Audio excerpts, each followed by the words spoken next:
Sebuah pabrik megah berdiri gagah di Boyolali, dulunya dianggap sebagai mercusuar kejayaan industri otomotif Indonesia, sebuah simbol kebangkitan yang digerakkan oleh semangat nasionalisme dan ambisi politik tingkat tinggi. Nama SMK sempat mengguncang panggung publik, diusung langsung oleh Presiden Joko Widodo kala itu, menjadi kendaraan politik yang membalut citra sederhana dan nasionalis. Di balik kilau patriotisme itu, publik digiring untuk percaya bahwa era baru mobil buatan dalam negeri telah dimulai. Tapi waktu berbicara lain. Kini, pabrik yang dahulu dieluk-elukan itu berubah menjadi kawasan misterius yang nyaris terlupakan. Suasana yang seharusnya dipenuhi dentuman mesin justru digantikan oleh keheningan mencurigakan. Tak sedikit yang mulai bertanya, apakah SMK benar-benar proyek industri, ataukah sekadar alat kampanye yang disulap menjadi legenda semu. Banyak pihak mencium aroma intrik yang sengaja ditutupi, dari keterlibatan elit politik, jaringan bisnis yang tak transparan, hingga dugaan adanya pihak asing yang sebenarnya mengendalikan kendali produksi. Di balik tembok-tembok bisu itu, tersimpan cerita yang mungkin tak pernah diungkap ke publik. Sebuah pabrik yang sempat membuat Malaysia, dengan mobil Protonnya, melirik dengan cemas, kini justru berubah menjadi teka-teki besar dalam perjalanan politik dan industri bangsa. Apa yang sebenarnya terjadi? Siapa yang diuntungkan? Dan yang paling penting, mengapa semua ini seperti dibiarkan terlupakan? Berikut adalah 5 fakta tersembunyi dari pabrik SMK, yang mungkin akan mengubah cara kita memandang salah satu babak paling kontroversial dalam sejarah otomotif nasional. Suka atau tidak, nama SMK telah terpatri erat dalam perjalanan politik Joko Widodo. Mobil rakitan anak bangsa ini bukan sekadar kendaraan, melainkan simbol yang ikut mendorong elektabilitas Pak Jokowi saat masih menjabat sebagai wali kota Solo. Kala itu, mobil SMK digadang-gadang sebagai bukti nyata keberpihakan pada industri lokal, sebuah narasi yang ampuh membentuk citra pemimpin merakyat dan visioner. Harapan publik begitu besar, bahkan tak sedikit yang meyakini SMK akan menjadi penantang serius bagi Proton, mobil nasional Malaysia yang lebih dulu mengaspal di pasar Asia Tenggara. Puncaknya terjadi pada tahun 2019, saat Pak Jokowi, yang kala itu telah menjadi Presiden Republik Indonesia, meresmikan pabrik SMK di Kecamatan Sambi, Boyolali. Pabrik tersebut berdiri megah dengan nama resmi PT Solo Manufaktur Kreasi. Momen itu seolah menjadi penegasan bahwa mimpi besar tentang mobil nasional bukan sekadar janji politik, melainkan mulai berwujud nyata. Namun kini, 6 tahun telah berlalu. Harapan yang dulu menggelora perlahan meredup, menyisakan pertanyaan demi pertanyaan, kemana arah SMK sebenarnya? Masihkah ia menjadi proyek kebanggaan nasional, atau telah menjadi bagian dari narasi besar yang tertinggal? Berikut ini adalah 5 fakta penting yang mengungkap kisah di balik pabrik mobil SMK, fakta-fakta yang mungkin selama ini luput dari sorotan publik. Fakta pertama, berdiri sunyi di tengah pedesaan. Berbeda dari kebanyakan pabrik otomotif yang berdiri megah di kawasan industri strategis, pabrik mobil SMK justru hadir di tempat yang tak biasa, terpencil, tenang, nyaris tersembunyi dari hiruk-pikuk kota. Lokasinya berada di Desa Demangan, Kecamatan Sambi, Boyolali, sebuah daerah yang masih lekat dengan nuansa pedesaan yang asri dan alami. Di sekeliling pabrik, hamparan kebun, tegalan, dan semak belukar masih mendominasi lanskap. Saat malam tiba, suasana berubah sunyi, nyaris mistis, hanya diterangi lampu-lampu jalan seadanya dan suara alam yang menemani. Siang hari pun tak kalah kontras, bukan lalu lintas kendaraan pengangkut logistik yang melintas, melainkan kawanan kambing yang digembalakan tak jauh dari pagar pabrik.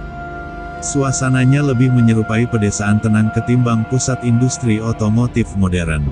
Namun, menariknya, lokasi ini sebenarnya tidak benar-benar terpencil dari pusat aktivitas. Hanya sekitar 14 km dari kota Solo, dan bahkan lebih dekat lagi, sekitar 5 km saja, dari Bandara Internasional Adi Sumarmo. Letak yang strategis namun tersembunyi ini menimbulkan tanya, apakah pemilihan lokasi ini sekadar kebetulan, Ataukah ada alasan tertentu mengapa pabrik mobil nasional justru berdiri di tempat yang jauh dari sorotan?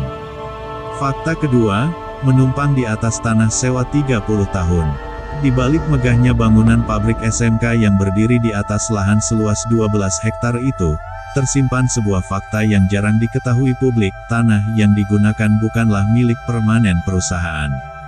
Berdasarkan informasi yang beredar di sejumlah media, lahan tersebut disewa dari kas Desa Demangan, dengan jangka waktu selama 30 tahun. Pembayarannya pun dilakukan secara tahunan, bukan langsung lunas di muka. Ini bukan hanya perkara administratif semata, tapi sebuah pondasi fundamental dari keberadaan fisik SMK itu sendiri. Yang menarik, di atas lahan sewaan itu tak hanya berdiri bangunan perakitan kendaraan, tapi juga fasilitas lengkap lainnya, dealer pemasaran, area pengecatan, hingga tempat pengetesan mesin. Semua dibangun dengan skala yang seolah meyakinkan bahwa proyek ini adalah investasi jangka panjang dan serius. Namun, di balik itu semua, muncul pertanyaan besar, apakah membangun industri mobil nasional di atas lahan sewa adalah strategi yang cerdas untuk menghindari beban aset? Ataukah ini justru menjadi titik lemah yang membuat masa depan pabrik SMK berdiri di atas tanah yang sewaktu-waktu bisa bergeser? Kondisi ini menambah satu lapisan lagi dalam kisah misterius pabrik SMK, apakah semua ini benar-benar dirancang untuk jangka panjang, atau justru hanya sementara, sebagai bagian dari narasi yang lebih besar? Fakta ketiga, kapasitas produksi 20 unit per hari, kecil tapi menjanjikan. Di tengah sunyinya pabrik SMK yang berdiri di pelosok Boyolali, ternyata roda produksi tetap berputar, meski jauh dari sorotan media. SMK dikenal sebagai produsen mobil pickup, kendaraan niaga ringan yang ditawarkan dalam dua varian mesin, 1200 cm3 dan 1300 cm3. Segmen ini jelas menyasar para pelaku usaha kecil hingga menengah, dengan harga yang dibuat tetap terjangkau. Di balik tampilan sederhana mobil-mobil ini, tersembunyi sebuah sistem kerja yang cukup efisien untuk ukuran pabrik pemula. Ditenagai oleh sekitar 130 karyawan, mayoritas merupakan lulusan sekolah menengah kejuruan SMK. Pabrik ini dikabarkan mampu memproduksi hingga 20 unit mobil per hari. Angka yang mungkin terlihat kecil jika dibandingkan dengan raksasa otomotif dunia, namun untuk sebuah pabrik yang berdiri di atas tanah sewa dan nyaris tanpa gaung promosi, angka itu patut diperhitungkan. Terlebih, kemampuan memproduksi secara rutin menunjukkan bahwa pabrik ini bukan sekadar pajangan kosong, melainkan benar-benar beroperasi. Namun tetap saja, pertanyaan menggelayut, apakah angka ini cukup untuk membuktikan bahwa SMK adalah proyek yang berkelanjutan? Ataukah ini hanya sebatas simbolisasi bahwa produksi tetap berjalan agar kepercayaan publik tak runtuh sepenuhnya? Di balik 20 unit per hari itu, tersimpan harapan dan juga keraguan. Fakta keempat, misteri di balik pembelian mobil nasional yang tak bisa dibeli sembarangan. Inilah sisi paling membingungkan, jika bukan paling mencurigakan, dari kisah panjang mobil SMK. Di tengah klaim sebagai mobil karya anak bangsa dan kebanggaan nasional, SMK justru hadir dengan keunikan yang nyaris tak masuk akal. Mobil ini tidak bisa langsung dibeli begitu saja, bahkan dari dealer resminya sendiri yang berdiri berdampingan dengan pabrik. Pintu pagar selalu tertutup rapat, nyaris tak pernah terbuka lebar, dan jika pun dibuka, hanya sedikit, cukup untuk satu orang lewat. Setiap orang yang ingin masuk akan langsung dihampiri satpam, ditanya keperluannya, diperiksa dengan ketat. Suasana seperti itu lebih cocok untuk kawasan militer daripada showroom mobil. Lalu bagaimana cara membeli mobil SMK? Bukan lewat dealer, bukan lewat pameran otomotif, dan jelas bukan lewat brosur penawaran. Satu-satunya jalan adalah mendaftar melalui situs resmi PT Solo Manufaktur Kreasi. Calon pembeli harus mengisi data diri terlebih dahulu, dan hanya setelah itu proses pemesanan akan diproses. Tanpa itu, jangankan test drive, melihat unitnya saja adalah kemewahan tersendiri. Pendekatan ini tentu berbeda jauh dari pabrikan otomotif lainnya yang berlomba-lomba menarik hati konsumen dengan promosi, diskon, dan kemudahan akses.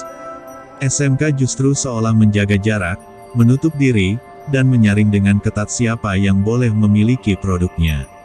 Apakah ini strategi pemasaran eksklusif yang disengaja? Ataukah ada sesuatu yang sedang disembunyikan dari pandangan publik? Sebuah mobil nasional yang sulit dibeli oleh warganya sendiri, sebuah ironi yang menggiring kita pada lebih banyak pertanyaan daripada jawaban. Fakta kelima, sepi seperti kuburan, mimpi besar yang membeku di tengah sunyi. Bila kita membayangkan pabrik otomotif, maka yang muncul di benak adalah suara mesin yang meraung, lalu lalang karyawan berseragam, deru kendaraan yang keluar masuk tanpa henti, suasana penuh dinamika dan semangat produksi. Tapi tidak demikian halnya dengan pabrik SMK. Di tengah siang bolong, di jam kerja yang seharusnya sibuk, suasananya justru sunyi mencekam. Pintu gerbang tertutup rapat, tak ada aktivitas berarti. Tak tampak satupun karyawan keluar masuk, tak terdengar suara mesin, bahkan aroma oli pun tak terasa. Yang tampak hanyalah 2-3 satpam berjaga di gerbang, berdiri diam seperti patung, menjaga tempat yang nyaris tanpa denyut kehidupan. Warga sekitar pun membenarkan, sudah 2 tahun terakhir kondisi pabrik memang seperti ini. Sepi, mati suri. Padahal, ketika pertama kali diresmikan oleh Presiden Joko Widodo pada tahun 2019, suasananya sangat berbeda. Pabrik dipenuhi oleh tenaga muda, kunjungan pelajar dari berbagai SMK di Pulau Jawa berdatangan, harapan membuncah. Bagi Indonesia, SMK adalah lambang kebangkitan, mobil nasional yang diharapkan dapat menyaingi Proton dari Malaysia. Dan bagi warga desa Demangan, SMK adalah titik balik. Harga tanah melonjak drastis, bisnis kos-kosan, warung makan, dan jasa lainnya mulai tumbuh dengan keyakinan bahwa kawasan ini akan menjadi pusat ekonomi baru. Namun kenyataan berkata lain, hanya 6 tahun berlalu, dan kini pabrik itu bagaikan raksasa tidur yang ditinggalkan mimpi. Hidup segan, mati pun tak mau. Apakah ini sekadar jeda dalam proses panjang industrialisasi nasional? Atau justru pertanda bahwa SMK hanyalah mimpi singkat yang dibungkus narasi besar, lalu ditinggalkan perlahan dalam kesunyian?